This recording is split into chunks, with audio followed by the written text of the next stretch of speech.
It's a blast from the past. Please listen carefully. CoCo.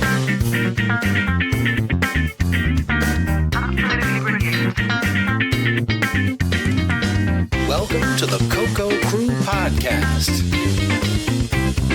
A delicious adventure into the world of retro computing news and information. Featuring the Tandy Color Computer. Hey, you got your CoCo 3 yet? CoCo.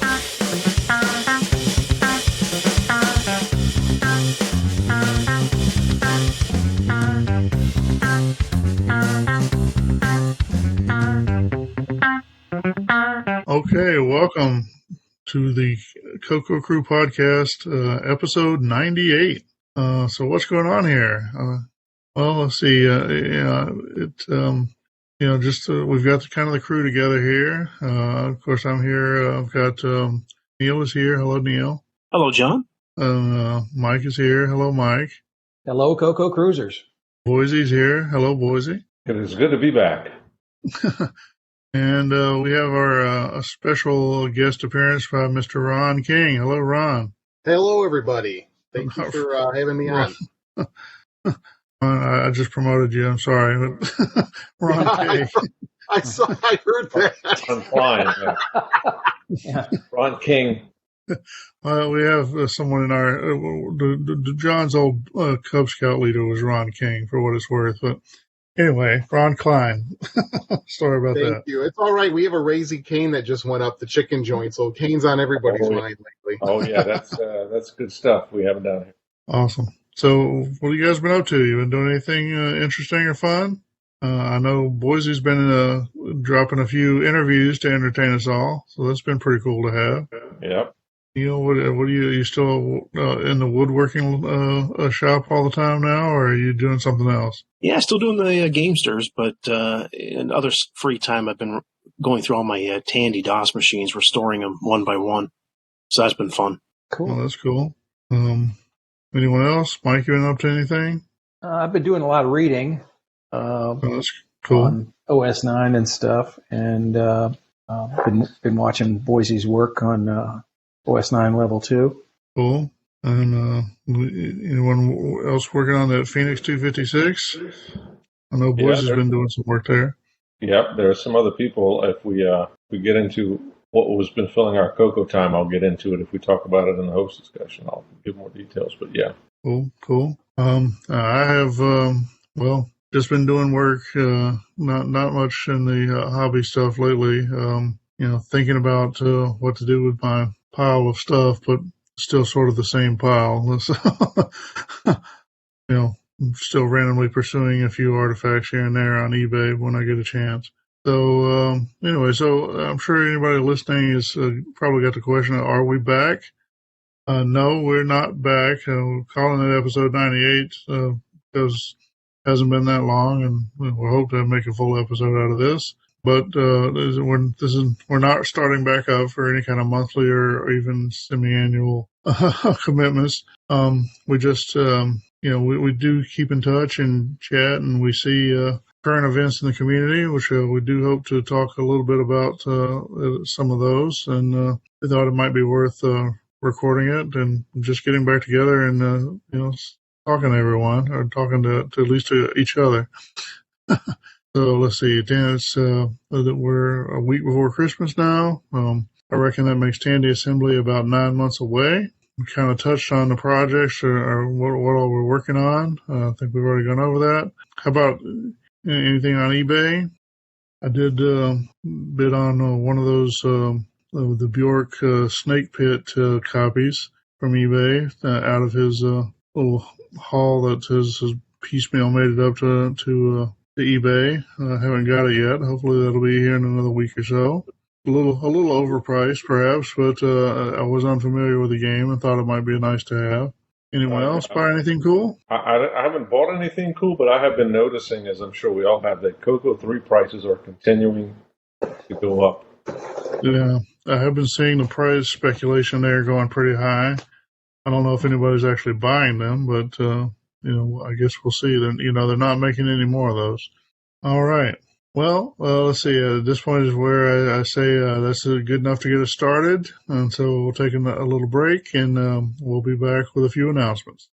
It's a Radio Shack Merry Christmas. Oh, I remember that Christmas. Dad gave me my first shortwave radio from Radio Shack. What memories. This Christmas, we got our son's Color Computer 3 from Radio Shack. It hooks right up to our TV and was on sale for less than $130. The Color Computer 3 makes learning fun. Jimmy even lets me use it for word process when he isn't playing computer games. Lucky I still got my shortwave. Save $70 on the sale-priced Color Computer 3, only at Radio Shack. All right, welcome back, CoCo Cruisers. Now it's time for a few announcements. Of course, you are listening to the CoCo Crew Podcast.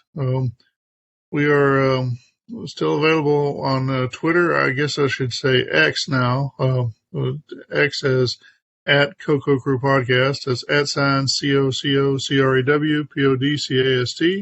And so, what does the X say now for tweeting instead of tweets?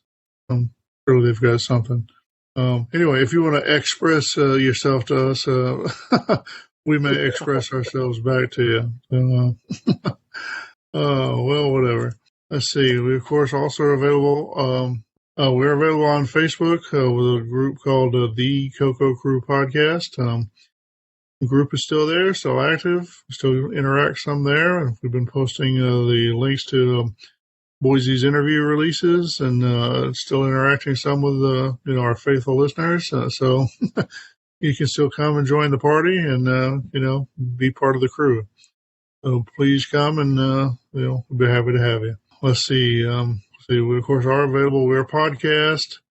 We're available through Apple Podcasts and on Google Play for normal podcast downloading. And of course, we also have the RSS feed at cococrew.org. Let's see, and if you want to stream us, we're able to be streamed through Spotify, through Stitcher, and through TuneIn. And so just one more try at the old joke. TuneIn, of course, is the service used by Alexa. Alexa, play CoCo Crew Podcast. And, that should find us. So, hopefully that just turned on somebody's Alexa. Of course, I intend to do with this podcast, this episode as well, but we've been converting all the episodes to a video version and post them as a playlist on YouTube. So if you prefer to consume the podcast, it's audio, but as a video on YouTube, we do put up a little display with a few changing graphics and waveform of our voices. Anyway, some people seem to appreciate that. I think the big plus of using YouTube is YouTube is able to automatically generate subtitles. So if perhaps if you have difficulty hearing, or if English is not your first language, or if if one of us has an accent that's difficult for you to comprehend, you might want to try checking the show out on YouTube. Of course, audio for the CoCo Crew Podcast is hosted at Anchor by Spotify. Probably doesn't make any difference, but if you do go look for it, it's out there on Anchor. If you want to reach out to the hosts of the CoCo Crew Podcast, we have a few email addresses that are still available for you to use. See, we've got 3 that will reach all of the hosts, include SHOW at cococrew.org, podcast, PODCAST at cococrew.org, feedback, FEEDBACK at cococrew.org. Let's see, I've got individual emails that'll reach us individually, where I'm available as John, JOHN, at cococrew.org. Neil is available as Neil, NEIL, at cococrew.org. Mike is available as Mike, MIKE, at cococrew.org. Boise is available as Boise, BOISY, at cococrew.org. And I think Ron is still available as Ron at cococrew.org. So RON at cococrew.org. It still works. Let's see, we've got just a handful of show announcements. The first up, coming May 4th and 5th of 2024, we have the 32nd annual Last Chicago CoCo Fest. Will be held at the Holiday Inn and Suites at Chicago Carol Stream. So that was I think it was the first time there this past year. It's a big improvement over the previous year's hotel, mostly because the management of that hotel had changed hands, and anyway, the Carroll Stream Holiday Inn was a pretty good place to visit. I know Boise enjoyed having burgers there at Burger Theory. Yeah, very much so. So anyway, CoCo Fest was traditionally the big event in the cocoa world, sponsored by Glenside, and they continue to put it on. So if you're looking for a cocoa event, you may want to consider getting yourself to the Chicago area in early May. So let's see. And coming up, a new one to the list, well, not entirely new to the list, but Vintage Computer Festival Southwest 2024. We held June 14th through the 16th of 2024. Going to be at the Davidson Gundy Alumni Center at the University of Texas at Dallas. So right there in that the traditional home of Tandy, Dallas-Fort Worth area. VCF is, of course, a general retro computing event. Reason I've mentioned it this time is because I want to plug that we have a group of Tandy interested folks that have decided to, I'm not sure what you call it, but they're going to have a sort of a sub event or a gathering there for Tandy folks under the banner of Tandy Assembly. Not directly running it, but we did consult with them, and we are aware of it, and they have our blessing. So, if you're in or near the Dallas-Fort Worth area and around the middle of June, check out VCF Southwest, and that'll be, again, at the University of Texas at Dallas. All right. And, of course, coming up the September 27th through the 29th, of 2024, Tandy Assembly 2024. This is what we consider the big event in the cocoa world these days, and certainly the big event for the Tandy world these days. We get a mix of cocoa and Z80 Tandy stuff, and even some other things like pocket computers and whatever else. It's a good group of people that show up, and it's a good mix of people, and it's just a good thing to attend there in Springfield, Ohio. A pretty cool little town. I know Boise likes the coffee shop across the street, and so I hope everyone will try to make way to Springfield in late September and come and join us at Tandy Assembly. All right. See, that is the end of our announcements. So we'll take another little break, and then we'll be back with some feedback. I think there must be something wrong with me, Linus. I have a CoCo 3, but I'm not happy. I don't feel the way I'm supposed to feel. I just don't understand computers, I guess. I like playing games and word processing and programming and all that, but I'm still not happy. I always end up feeling depressed. Charlie Brown, you're the only person I know who can take a wonderful thing like a color computer and turn it into a problem. Maybe Lucy's right. Of all the Charlie Browns in the world, you're the Charlie Browniest. Okay, CoCo Cruisers, now it's time for a little feedback.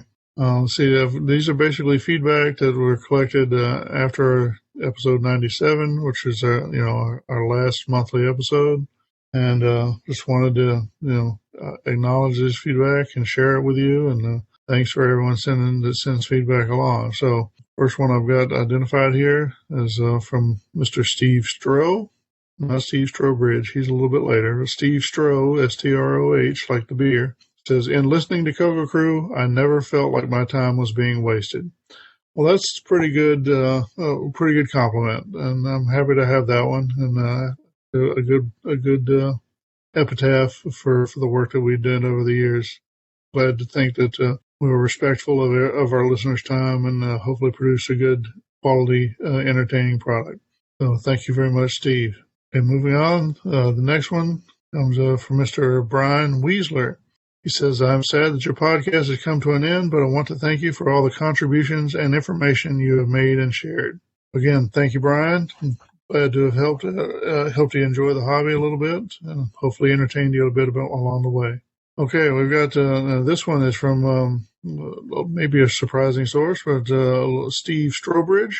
He says, I respect and admire what you guys did for us.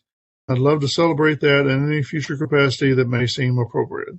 Thank you very much, Steve. I know we did not always see it eye to eye, but we tried to persevere and produce a good product, and I hope you enjoyed what we've made available. So thank you for saying so. And then, of course, our final one's from Mr. Rocky Hill, with a pseudonym of course, Pedro Pena. He says, thank you for giving us such a good show. Glad you enjoyed it, Pedro. Thanks for saying so. All right, well, that's the end of our feedback section. So let's take another break here and then be back with one or more discussion topics. P Clear Records is proud to bring you newly discovered CoCo Christmas hits from the Damp Basement archives. Here is just a sample. I'm dreaming of a white CoCo. So happy to be on my CoCo 3, typing in a basic program. Buy yourself a multi-pack this Christmas.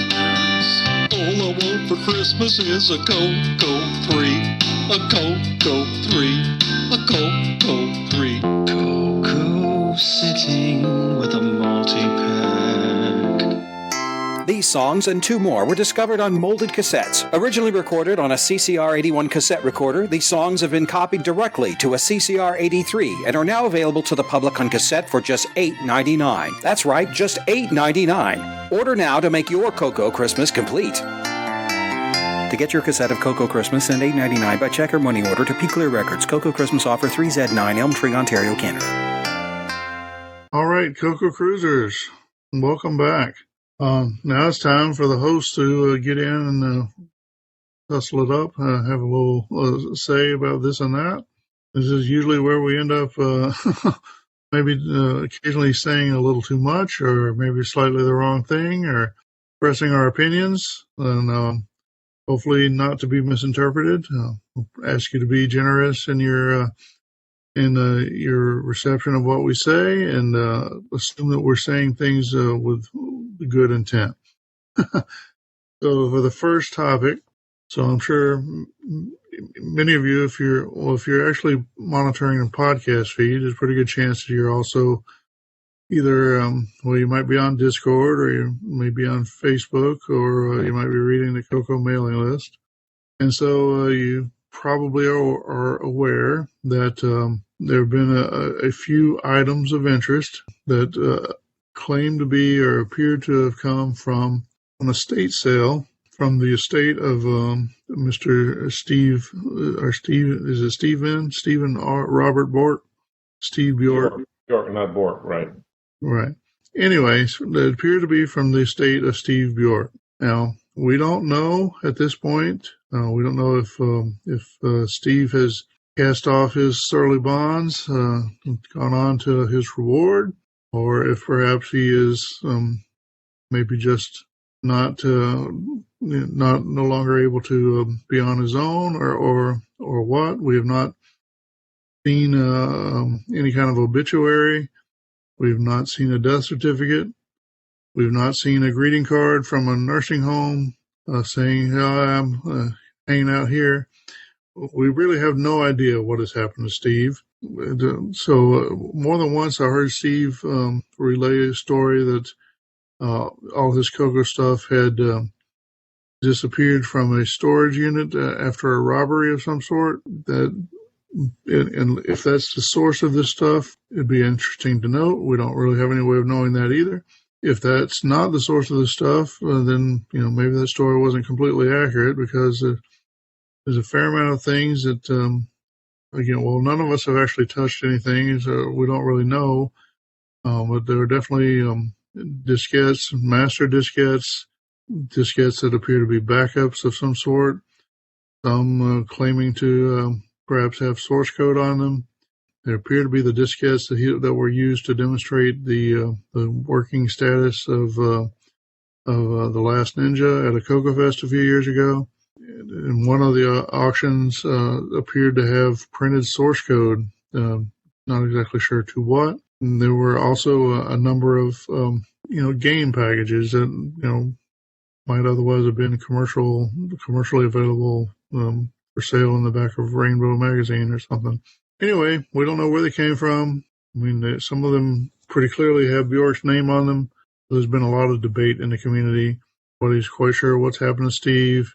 A lot of people have tried to find out, including, sounds like some people have tried to contact Steve's wife. Certainly people have looked for obituaries. Anyway, so like I said, all we really know is that somebody has these items and has made them available, or made some of them in a few collections, sub-collections, in the 3 or 4 auctions on eBay.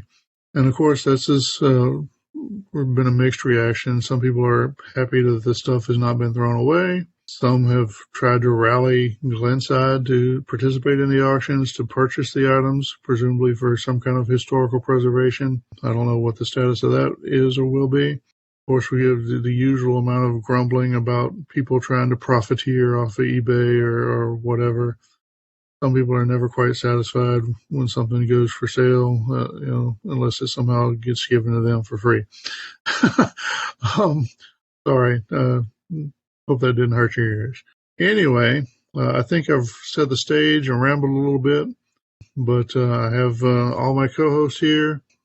I think perhaps maybe Boise or our CoCo community historian may have some words of wisdom to express there, or at least some opinions. Sure, I can go. I've been watching the news. Obviously, it's pretty heavy on the various CoCo forums and Facebook groups and things like that. No matter what is going on with Steve, and certainly we hope for the best, I would convey to everyone that the lesson to take away from this is that we should all properly plan while we have our faculties and are in a situation of health to do so, to donate or make some plans for all of our CoCo stuff. I know that for me, I have source code all on GitHub. I don't really have any proprietary source code that I have not released. So that is done, but I do have hardware and CoCos and things like that. And I do have plans in place for getting those in certain hands of certain organizations when my time comes. So, and that's automatically going to be done for me in my case. So my wishes are known. They're put down in writing, and so forth. So yeah, I would encourage people with sizable collections and historical artifacts like source code do that. It's a very important thing to do. And it's unfortunate that we're in the situation we're in with Steve's source code and other things. And it's also frustrating to see, frankly, the people on eBay trying to really, make a lot of money on this. And so everybody's free to do what they want, right? Free enterprise and all that. But it is unfortunate to see this, especially given the fact that my understanding was that Steve had made arrangements to get this to Glenside somehow, and that didn't happen. So anyway, those are my thoughts. I'll let other people. I mean, you make a good point. I mean, Steve was developing code at a time well before GitHub existed. We'll go out on a limb and suggest that, based on his other comments that I've heard, that Steve would probably not be completely amenable to any kind of open source release of his code. But, if you are, or if you otherwise have historical stuff, I definitely would recommend using GitHub or a similar repository for your stuff, even if it's SourceForge or something ancient like that. But I have some projects that I had previously had available on public Git servers. I know Ron had taken down, had gotten the source for my CoCoVid project from one of those, but I'm not sure it's still available anymore. I probably should transfer that over to GitHub or GitLab or somebody like that. But, like you say, if you care about this stuff, if you care about any sort of legacy, if you care about whether or not the CoCo continues, or if you care about the people in the CoCo community and want them to continue to enjoy the hobby to the best of their ability, you probably want to consider making your things available. There are public resources available for things like source code, things like hardware. I mean, obviously, I've seen Boise's garage. I know he has stuff pretty neatly aligned on shelves and such. I do not, but somebody will have to clean this room out, and hopefully my kids know not to throw the stuff away. Like I said, if you care, you need to make your needs known, your wishes known, hopefully to somebody who will actually have the access to the things and care enough to do it. And I'm not trying to disparage anyone. I don't know. I have no idea what happened with Steve's things. It doesn't appear that the plan that he stated to have his things go to Glenside does not appear that is what happened. So what happened? What did happen is probably a mystery that we may never really know the answer to. Anyway, let's see who else. Mike, have you got anything to add here? I would just reiterate that we've actually had host discussions about planning your estate for this type of thing, and you really should pay attention to it. I mean, it's unfortunate that it just, well, I shouldn't say unfortunate. Maybe that's what Steve decided to do, to simplify things or whatever, and that's his right. I think I'll go out on a limb here and just say that I found it kind of, some of the traffic and discussion of this I found a little bit, for lack of a better word, distasteful. Ghoulish. Yeah, kind of sharks in the water kind of thing. I mean, I know people are excited about getting the stuff, but they kind of dehumanized Steve in a way that seemed a little unsavory or doesn't reflect well on the community. Even if I don't believe anybody was intentionally doing that. They were just excited about this collection, but it did cause a lot of chatter, and for all they know, Steve is seeing that traffic. Well, the other thing is all the talk of, historical preservation or whatever. Again, I certainly had my issues with Steve, but he was a part of the community for a long time and said many things. And again, I'm, as an open source advocate in general, perhaps I took some of these things a little too much to heart, but I'm pretty sure that Steve, well, I'd be very surprised if Steve would actually want his source code released to the public for various reasons, which may or may not be completely valid or accurate. But based on his opinions expressed, I'm not sure his source code or even his binaries ought to be released to the public if you're trying to respect his wishes. So we'll see what happens there. How about you, Ron? I agree with Boise with a lot of stuff. I know I've had conversations with my wife, tongue in cheek, because she comes down to the basement where I have a lot of this stuff, and she doesn't have much interest in it. Obviously, I'm sure a lot of our spouses don't, and significant others. But we have talked about over the years, like where I'd like certain things to go, and this and that. And we're all getting older. I mean, we can certainly put things in our will or our whatever we want to have it sent to other friends, but frankly, it's hard to find younger people that are interested in this. So I think Boise's idea of getting them to some other institution that does preserve this type of thing is probably a good idea. As far as source code, I don't have a lot of stuff I've done development-wise, writing for the CoCo in particular, but I do post my source code for scripts and things like that I've done for my various projects, and I'll continue to do that. But this whole thing playing out, I think it's very prudent that we start to look at things like that, getting our stuff archived or making it available in a repository. So, if there are younger generations that want to use this, then they can see how things were done and, maybe even get some enjoyment and some learning out of it. Beyond that, I didn't know Steve very well. I met him at a CoCo Fest a few years ago when he attended, and he was nice enough to provide me some tape for the carpeting at the time to put down some extension cords. But I couldn't really get time with him to talk. He was kind of just busy chatting with other people, and I hope everything's well with him. And if not, I hope his family is doing okay and this and that. So that's about it. And I'm sure all of us would agree that we have, no real animus here. That we hope that Steve is healthy and well, and hopefully this is all hopefully it's just a funny story in the end. But it hasn't played out to the point where we can be sure of that.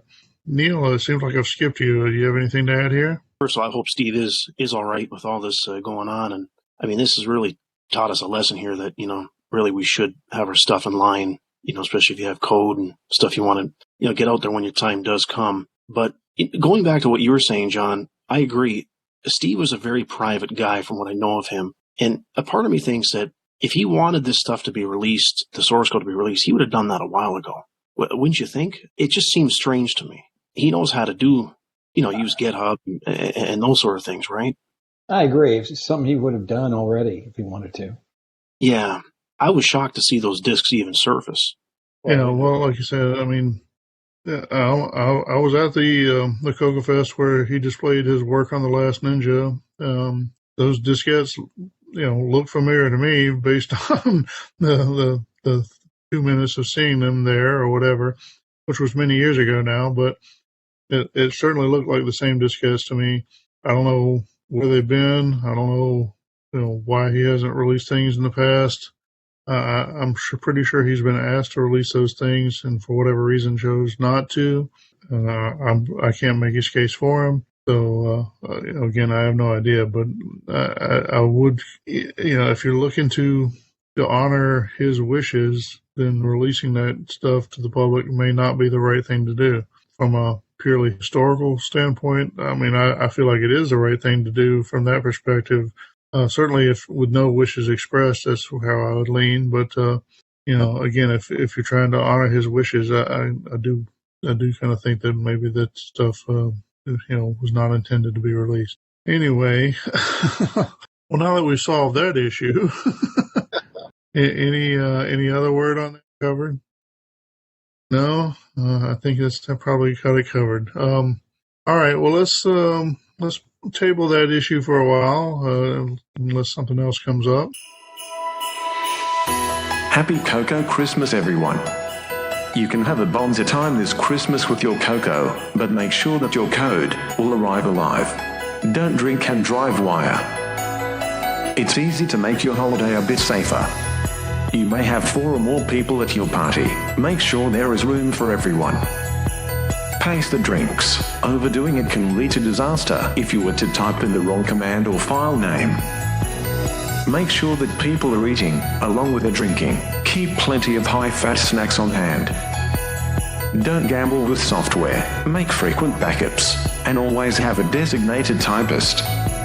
By taking a few simple precautions, you can derive more enjoyment from your CoCo and your friends. Please, drink and CoCo responsibly this holiday season. Don't drink and drive wire. This PSA was sponsored by the Derby Color Computer Users Group. So I'd like to move on to something else that continues to pop up and still sort of bewilders me because I don't really see the use for it. But it certainly attracts a lot of attention. A lot of people are interested in this item, and of course, that item that I'm referring to is the Gimme X from Ed Snyder. This piece of hardware, at some point it was sort of dreamed up and sounded a lot like a lot of earlier discussions that ultimately ended up as sort of CoCo 4 style discussions, meaning a lot of people with opinions to saying how, they wanted a lollipop or whatever. But, at some point, there was enough work done with the CoCo 3 related emulations of CoCo 3 FPGA packages and whatever that FPGA implementation of the Gimme became possible. It did some interesting work on how to adapt FPGA back into the Gimme socket. But whatever he's got, it's like I said, he got past prototype stage. I know he produced a few of those items. I know there's of 3 or 4 people at least who have them, but it's still not at a just go down and plop down your money and get one stage, and may never be. And I kind of think that that's probably the most likely due to, production complications, personal complications that we're aware of through Facebook, that where Ed's had some complications in his life that drew his attention elsewhere. But still he has a few diehards that keep popping up and demanded to know what's the status and when's it going to be there and why won't you take my money, all that sort of stuff. Ron, I believe you actually are one of the people who got one of those Gimme X not quite prototypes. Does it work? Have you been able to do anything useful with it?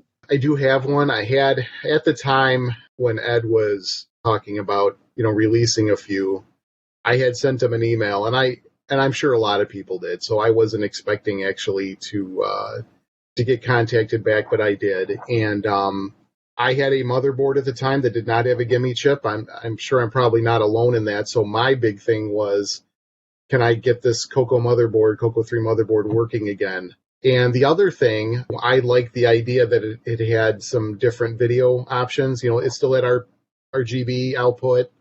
The composite was still there, but he provided VGA output, similar to using a connector similar to like the CoCo VGA, which makes sense because he helped produce those as well. So I wound up getting one, and I didn't look at it for trying to take advantage of some of its other features, because I think that was something else people might have been interested in, some different video modes, different things like that. I was just interested in getting a Gimme replacement with clean video output. So when I got it, I did run some tests through it. I ran a bunch of programs in it, and I found some things, and I would contact mostly Gary. I don't know the timing. I'm trying to think now if Ed was really available for some of these questions, but I would get a hold of Gary. They would help by doing firmware updates, but I haven't really seen much, as time's kind of gone on. It seemed like it was very stagnant. I know Gary jumps into Discord once in a while and he'll talk about it, and it sounds like they may ramp up production on it again. But I'm curious too, for people that really do want one, because there seems to be a lot of interest. Is it just because they're trying to replace a Gimme that they don't have? Or is it because we have a lot of software developers that want to take advantage of some of the new features of it? I don't know. And then the other thing is, I know there's been talk about what else could be done for a Gimme replacement, maybe different from what Ed has, just because certain parts are hard to get. Certain FPGA devices are hard to get.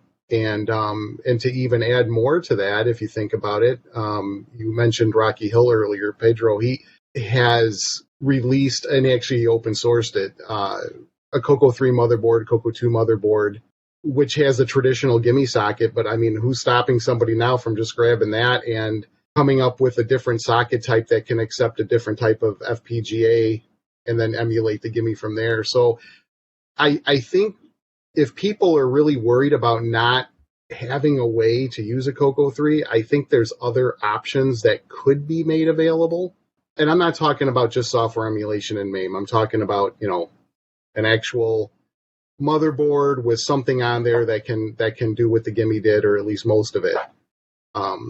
Those are my thoughts. I mean, it would be nice if there was something that was out, but who knows if that's going to happen through Ed and Gary, through their partnership, or if it's going to be through somebody else or not at all.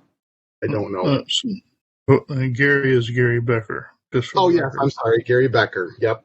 Well, so I wonder how many CoCo 3 motherboards there are with bad or blown Gimmes. One of those things that is kind of like the joystick connectors that are so loose that you can't keep a joystick in them. I've never seen that, but I got the impression that there are a fair number of them out there that somehow have that issue. And so I've also gotten the impression that there are people who have seen a lot of blown Gimmes. I have not. Boise, I think I've heard you say something to the effect of that you don't find CoCo 3s that you can't get running again, or haven't found, or something like that. No, I mean, Gimmes aren't so rare that you can't find. You have to replace them. I mean, occasionally have a CoCo 3 that'll break, and the Gimme will be bad. But there's still so many CoCo 3s out there. There are more CoCo 2s than CoCo 3s, no doubt. I mean, the eBay auctions bear that out. But I think the Gimme X, it's an interesting project. And look, CoCo computing isn't that practical to begin with, so I'm not saying that, it's. But I think the Gimme X is an interesting project from like what is possible. It's the art of the possible. I think from a pragmatic point of view, the high resolution graphics modes, and I'm encountering a little bit of this on the F256 as well, right? I think the Gimme X has 320 by 200 by 256 color, like full 256 color. Is that right, Ron? Do you know? Yeah, I'd have to look. Let me take a look. Right. I have one of the documents. So that is like a full 64K image. That's 64K just for the image. So the practicality of dealing with that in a computer where the CPU memory size or the CPU address space is 64K is challenging. Whereas before, a 320 by 200 by 16 color screen, I think, was 32K. And you could map all 32K in to your 64K address space and do stuff with it. My point is that the features of the Gimme X in terms of the graphics capability add more challenge to dealing with larger screens. It takes twice as time to load, right? Because it's twice the number of pixels, twice the number of bytes. And you have to play a little bit more tricks with mapping in and out parts of the image to do things with it. But I mean, it's an interesting experiment.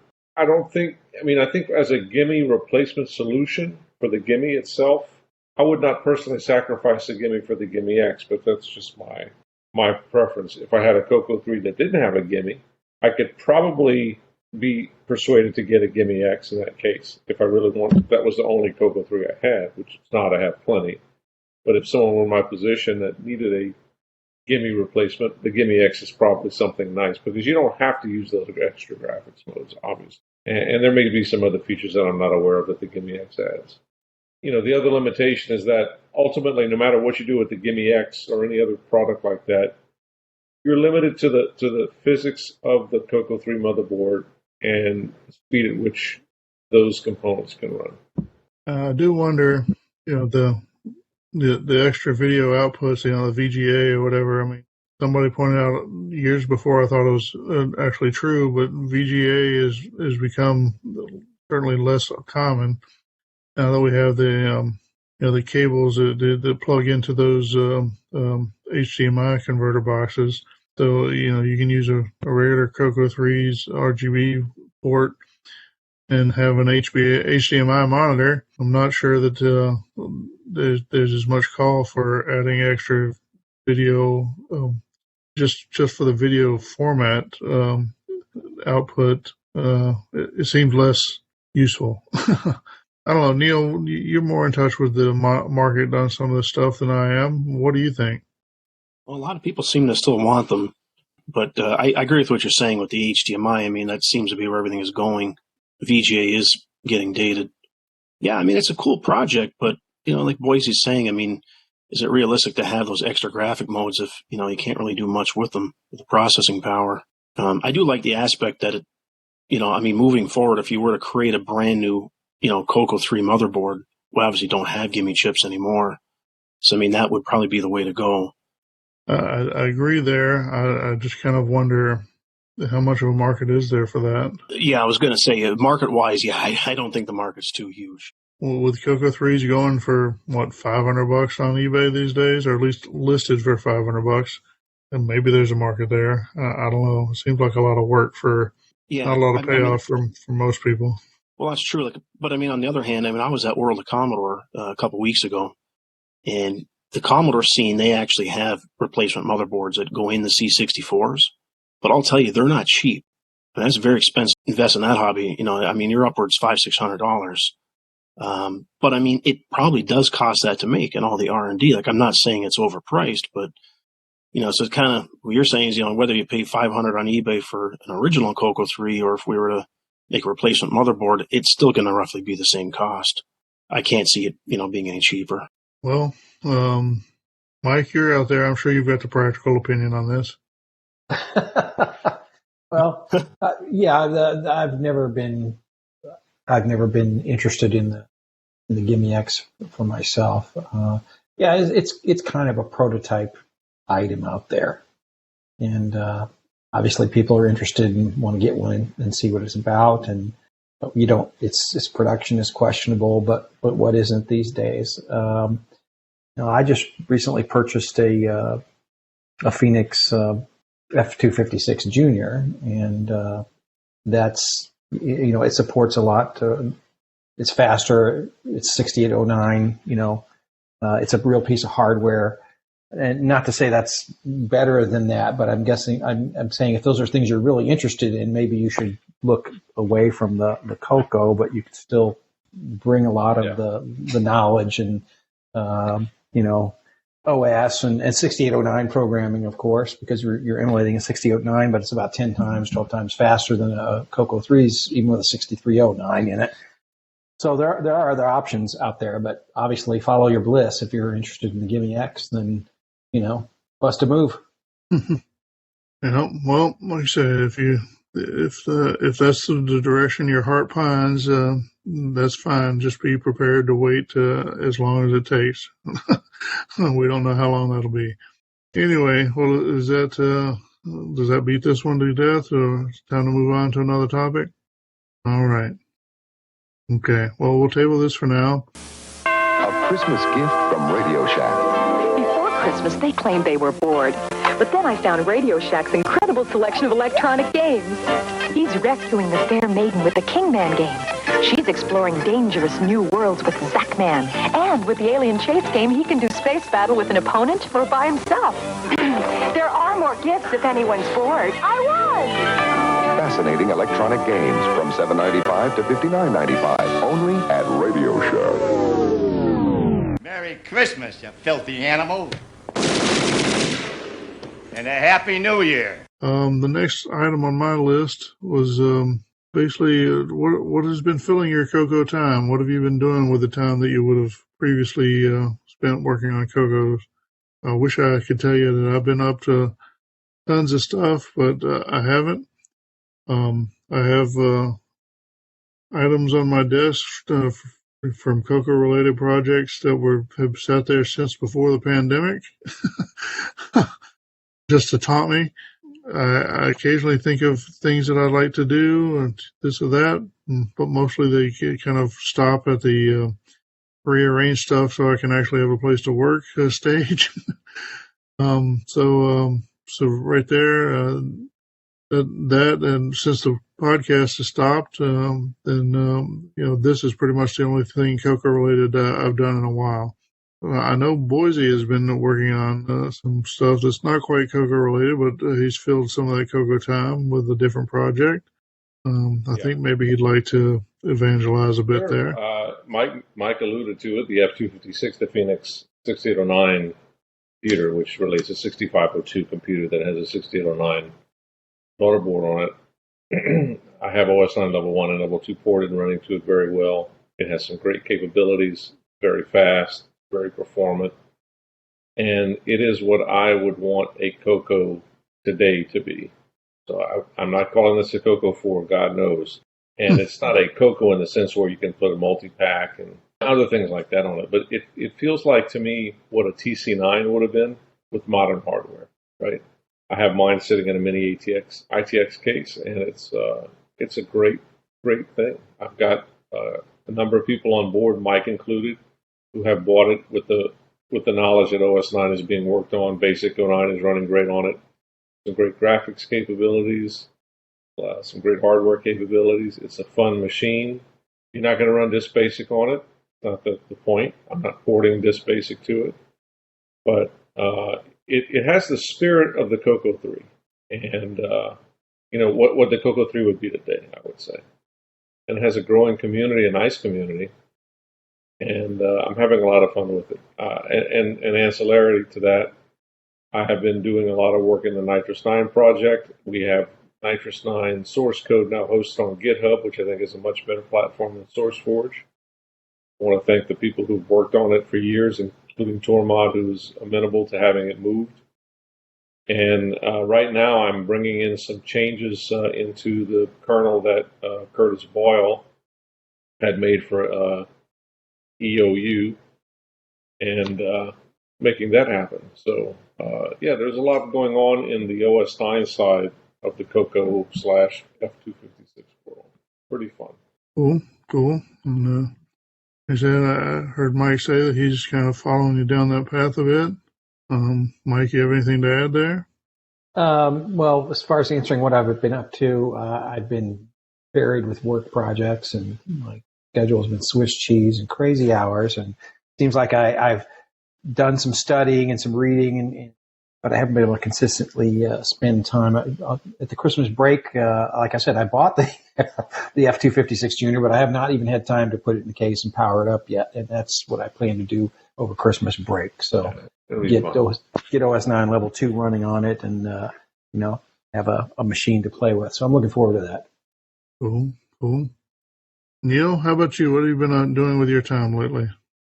Well, CoCo related, I've actually, like I said, going through my actual CoCos, cleaning everything up, testing it, going through the pile, and just getting myself organized. I'm still playing CoCos. Well, that's good. Good. And I'm trying to do a side project. I mean, it's something simple, but I got to place a big order, unfortunately. I want to make Y cables for the CoCo. It's something handy that people could use. Yeah, that's nice.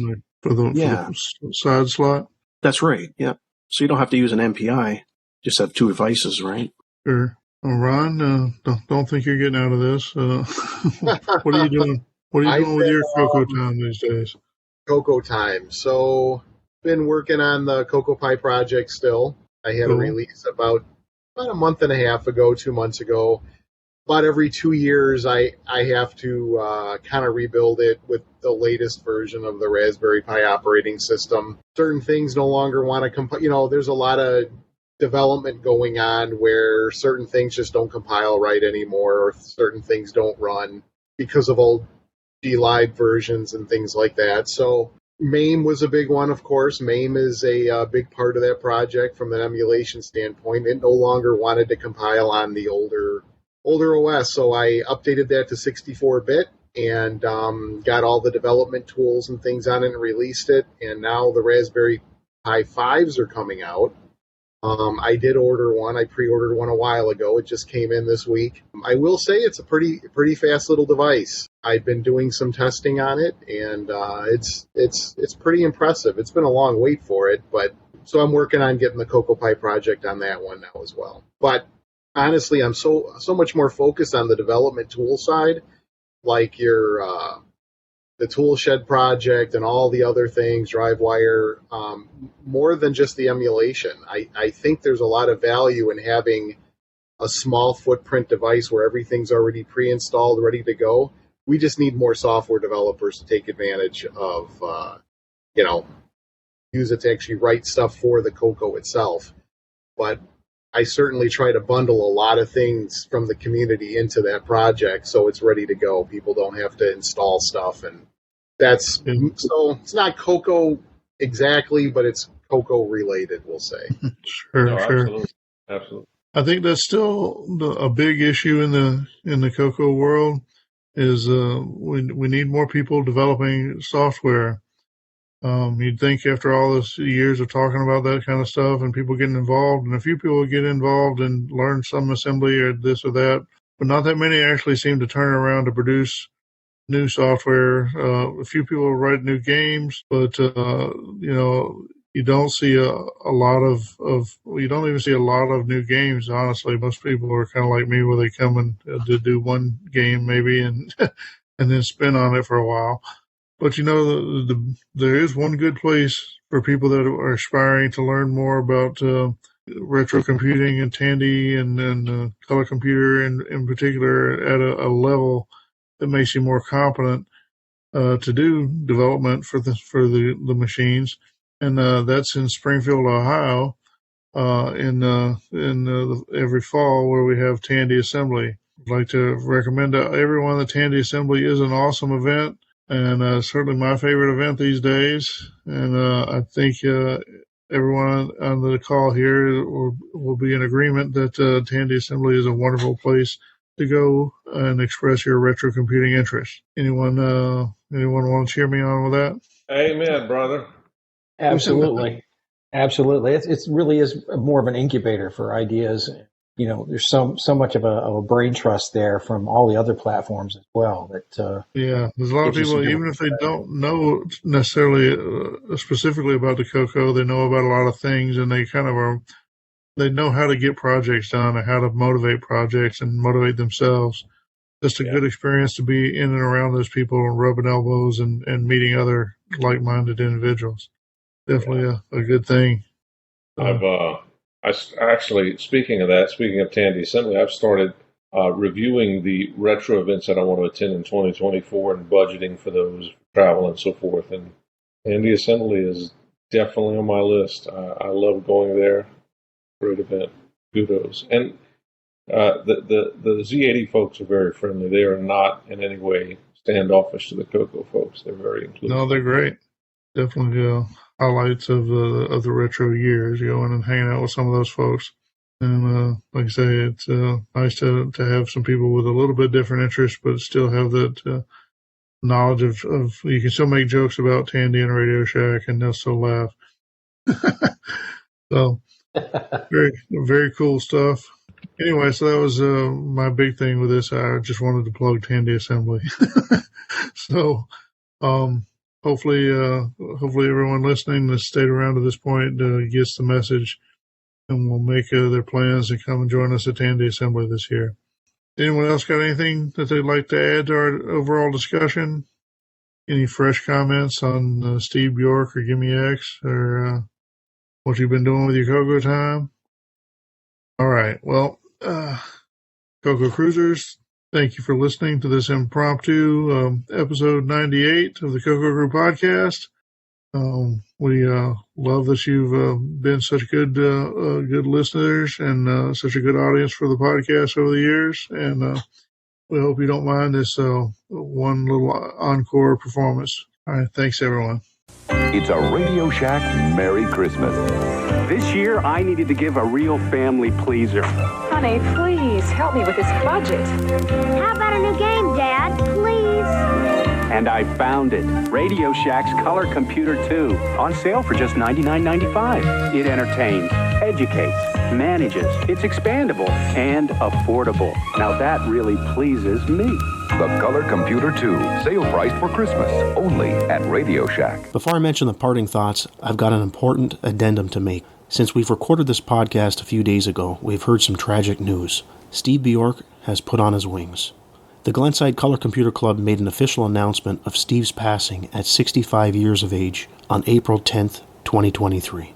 I can say one thing, Steve will not be forgotten. He was a huge part of the CoCo community in the past, and as of recently, he could be found attending CoCo Talk. I had the pleasure to meet Steve twice at CoCo Fest in 2010 and 2018. Steve created a plethora of video games for the CoCo and a few for the Sega Genesis, Super Nintendo, and Game Boy video game consoles. Steve also created one of my all-time favorite CoCo 3 games called Marty's Nightmare, which I have reviewed on an earlier episode. From all of us here on the CoCo Crew Podcast, we send our deepest sympathy to Steve and his family. You will definitely be missed by many of us in the CoCo community. Welcome to Marty's Nightmare. Get ready, player one. I've got a hardware problem. Oh, really? Hurry, your seminar's about to start. I've got a software question. Oh, really?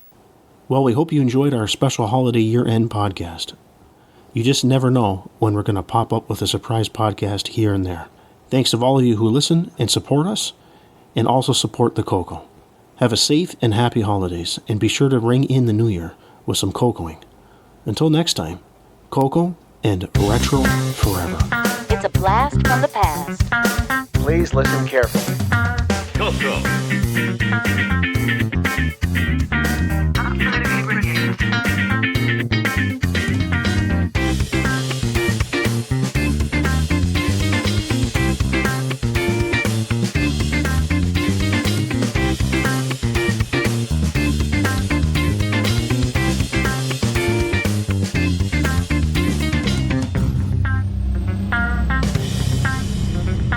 CoCo. CoCo. CoCo.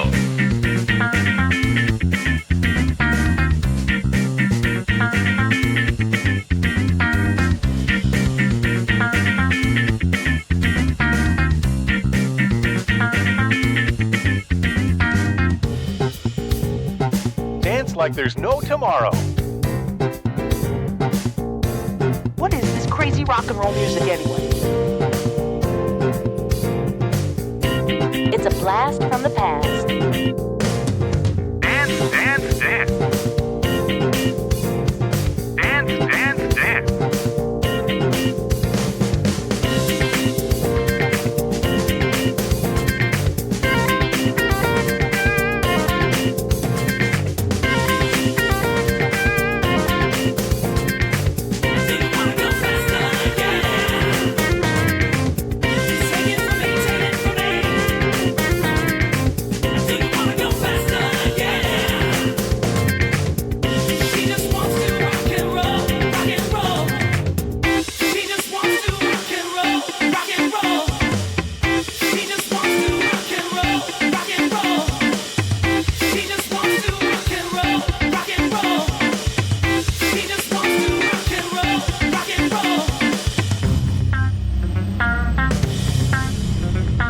CoCo.